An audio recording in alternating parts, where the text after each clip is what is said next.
Hey everyone, and welcome back to the Garage Gym Experiment podcast. My name is Adam, back again with Jake, and we're here for another great episode. We're going to start this thing off with another HomGymCon update, keeping you guys up to date on all the happenings going on with HomGymCon, which is coming up very soon.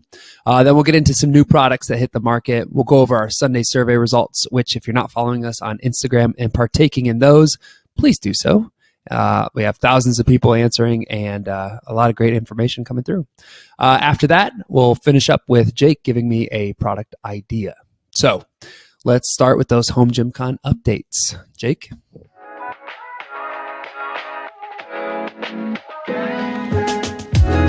Welcome to the Garage Gym Experiment podcast, where we dive deep into the home gym scene.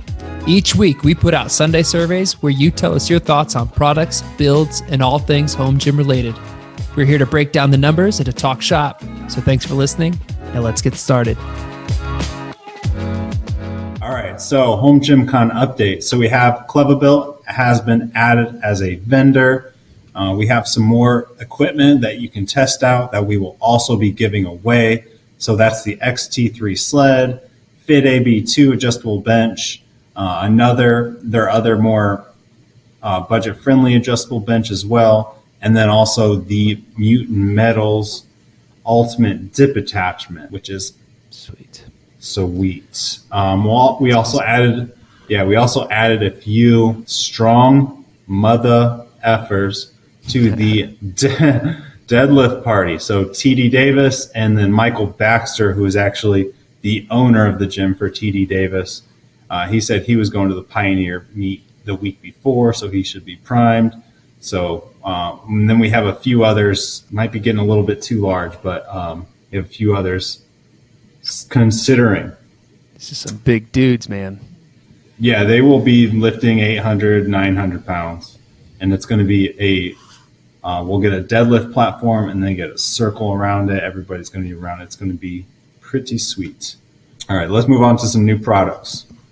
All right, we're going to start off with the functional trainer update from Rec.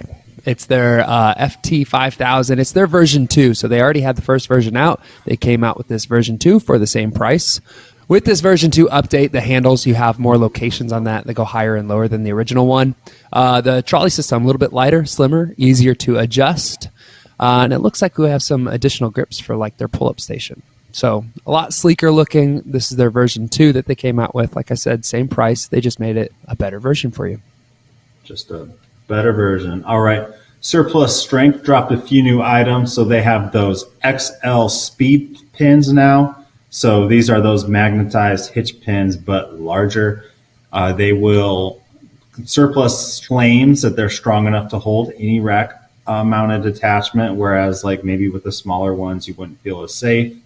And they also will not damage your rack, which is something that cheap ones will do. I bought a cheap one from Amazon, and it did leave a few scuffs. So buy once, cry once for that. And then the ARC 30-inch drop-in safeties are the first drop-in safeties that are 30 inches from somebody that makes them in America. So a lot of people who have the 30-inch depth racks from Rogue have been kind of asking for these, and Surplus now offers them for their racks, and then I believe they'll fit those Rogue ones. I love drop-in safeties, like flip-down safeties. That's like the way to go, I think. What's your preference, Jake? Straps or drop-in? Drop-in, easy. Yeah, agreed. Cool. All right, well, let's take it to a little higher class, shall we? We have a Lyco powerlifting training bar, stainless steel, 29 millimeter. The interesting thing about this bar is it does have sensors built into the sleeves to be integrated with some technology. So whatever that means, Jake and I were kind of talking about this one. Maybe technology peeking into the training world a little bit more. Yeah, I think it's just preparation for some technology that it could ultimately connect to. Velocity-based training likely. So that's pretty cool. Yep, $1,100 bar though, so not cheap. Not for you or I, Adam. All right. No. So Bells of Steel has a new adjustable kettlebell. This one goes from 20.5 kgs to 32 kgs. seems like a pretty nice option if you want to save some space and some money as opposed to buying a full set. I personally find myself just like using 1 to 2 sizes. So I think like this would be a good option for me. It does start off at a little bit higher of a price, but at $2.99, it is probably an overall better value than just buying a full set. So it's got a nice competition look as well. Looks like it will do the job. Yeah. I like the squared top handles. The ones with the bigger loop always seem to bug me. But I also don't do a lot of kettlebell stuff. But anyway. Let's move on to those survey results. All right, we're going to start this one off with how many of you have already bought gym equipment this year? That number's at 54%, and we just started February, so good for you guys. 54% seems like a lot. Jake, high number, right? Seems like a lot to me. Yeah, we're early in this year. Yep, I was definitely shocked. All right, next up, I have been preaching the 2-rack system, one basic and one more of an all-in-one where you can do everything. We asked your level of interest. Only 13% voted high interest in having 2 racks like this, 21% medium, 63% low, and about 2.5% voting neutral. So I was a little shocked, but 13%, that's still good portion of you.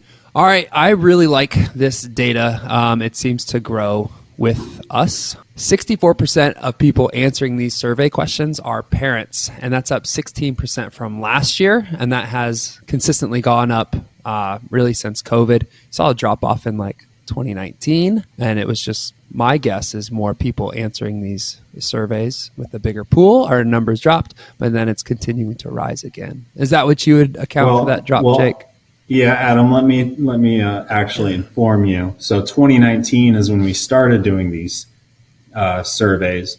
2020, the amount of parents dropped quite a bit.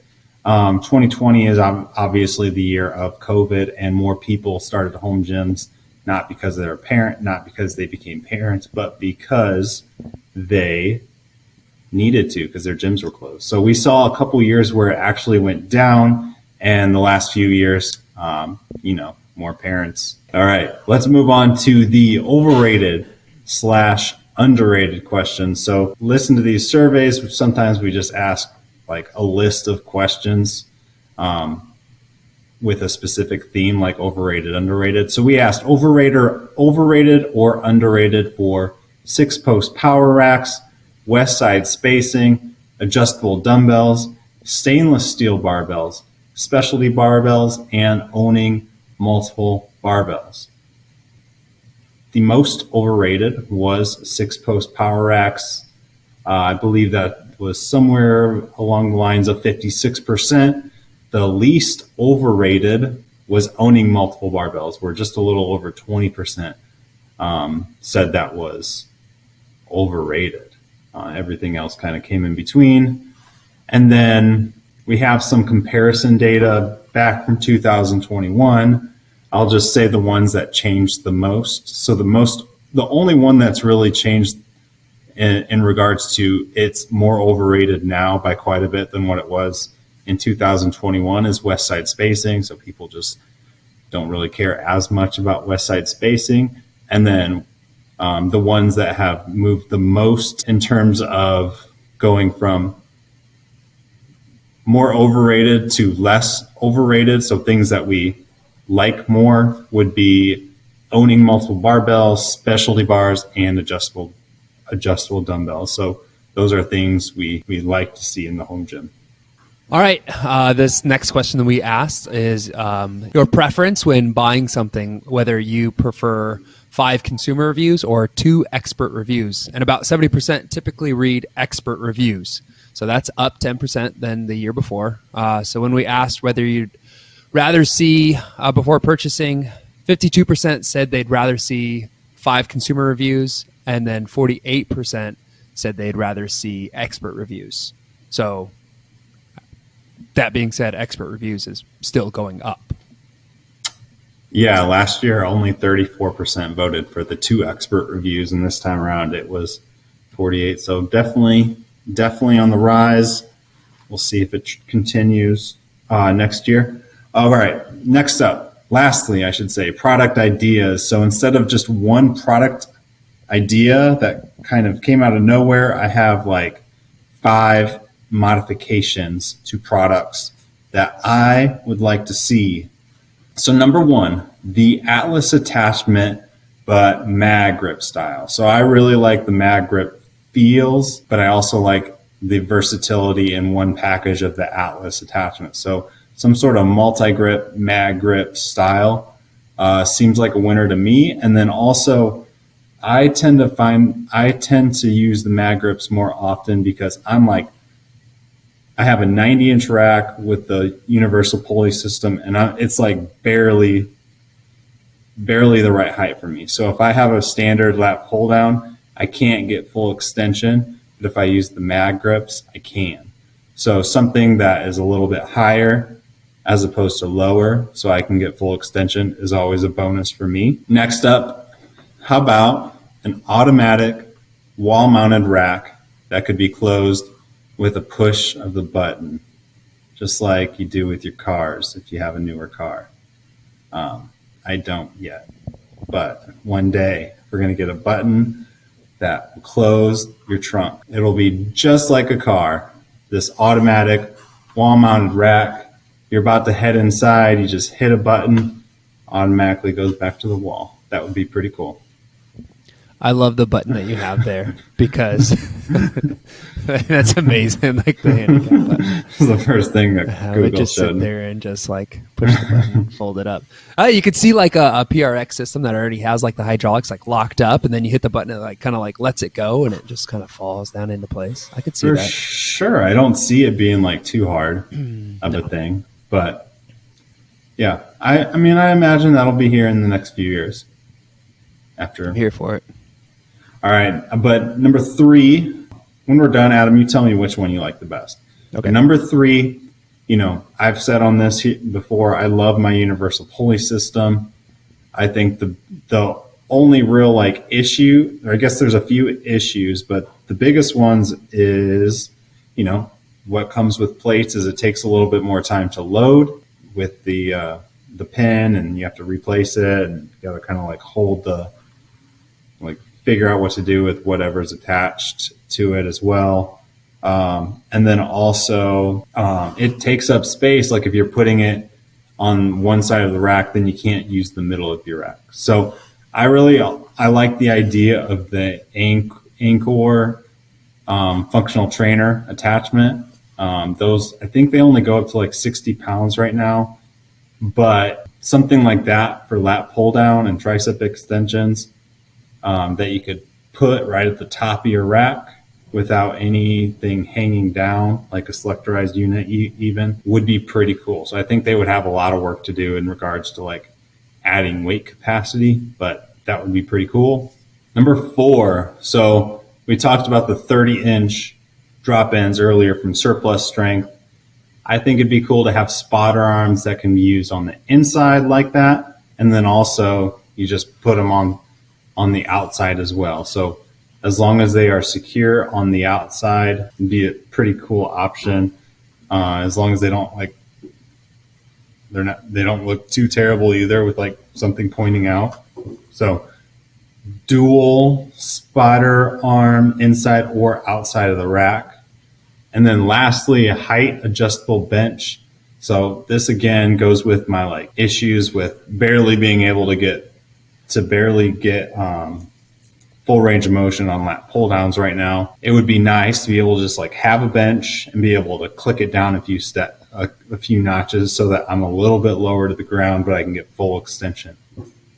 So that's one. And then also you could bench with it. And then also in a perfect world, it would allow you to do seal rows. So it would go even higher. So I think that would be kind of like the next step. Maybe a little bit too complicated, but in a perfect world, I think a height adjustable bench could work. First of all, do all of those make sense? In some capacity or the other, yes. Like the engineering part on a couple of them, I don't know how it would ever be done, but the ideas make sense. Yes. Right. That was the goal. All right. Tell me your favorite. Oh, number 1 and number 5. All right, so Atlas style, like Atlas, but like with the mag grips. I'm picturing like, like if you ever been to a climbing gym or like those like type of handles, just like put right on there in all the different places. It seems like it could easily be done. So I really like that one. And then the height adjustable bench, man. I don't know how it would ever work. I don't know what the bottom of it would look like. But yeah, if you could easily, if you could pop a bench up, I mean, you got to think about it. You could use it for, oh man, so many things. Seal rows. You could adjust the height for box squats. You could drop down lower, like you said, for lat stuff. Yeah, those are my favorite too. All right, what's number 3? Just tell me 3, 4, and 5. Number 3 would be probably the automatic wall mounted rack, just because like it's dream world stuff. And you put the picture of the button. And I love those buttons. Yeah, like a button on the wall and just yeah, that'd be sick. Yeah, for spotter arms inside and out. Even though I kind of like imagine just using regular spotter arms. If you got it like the similar length of the inside of your rack, you could just. That's the thing. That's what I have, and it pretty much works like that too. If you needed it to, yeah. Right. I think I see Joe Gray doing that a lot. I think he uses his spotter arms on the inside. I don't know. And then the last one would be like that anchor pull down. I think if you're going for a lat pull down, it's nice to have some kind of unit that makes it feel a little bit more commercial. But yeah, that's my preference in your list. What's your favorite one that you came up with? I think the Atlas attachment with mag grip style. I mean, I think that's the most. I think what you said, like just throw some like climbing rock things. Yeah. And then, I mean, it might need to like spiderweb out a little bit because mag grips do kind of have not only like the grip, but it also has like an angle to it too. So right. But I can see, like I can kind of picture it in my head. Yeah. All right. Well, sweet. Boom. It's gonna do it. All right. Well, if you like tonight's episode, guys, be sure to keep your eye out for our new episode releases wherever you listen to podcasts. Stay involved on our social media sites by following Garage Gym Experiment and taking part in our Sunday surveys on Instagram so that you can be a part of these conversations. Like, follow, subscribe to the channel on YouTube, get involved on our website for all your home gym content needs. Be sure to follow HomGymCon. You could do that by going to HomGymCon.com or following HomGymCon on Instagram. The date, it's going to be the second weekend of April. It's coming up fast. Get your tickets early if you'd like. We can't wait to see you guys out there. So with all that, we're going to wrap up tonight's episode. Jake, I'll leave it up to you if you'd like to add anything else.